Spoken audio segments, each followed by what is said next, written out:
Yung mga player po ng Scrabble at saka chess, mag-prepare na po. Dito po tayo sa table, pupunta dito sa likod. Andito na po yung mga coordinator. Yung player po ng Scrabble, kailangan po ng player sa MCGC sa call.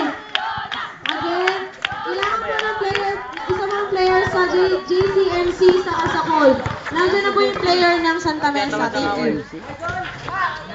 Next game po dito mga kapatid, Santa Mesa versus... Sino yung isa natalo kahapon? MCGC yung natalo kahapon. Yung dalawang natalo kahapon, next game nito. Oh, tawagin mo na sila Albert. Isa tayo. Jeff, pakihawak dyan. Tawagin mo na. Yung dalawa daw natalo, yung MCJC, tsaka Santa Mesa, maganda-handa na dahil susunod na po dito. Ito tayo, Jeff. Init.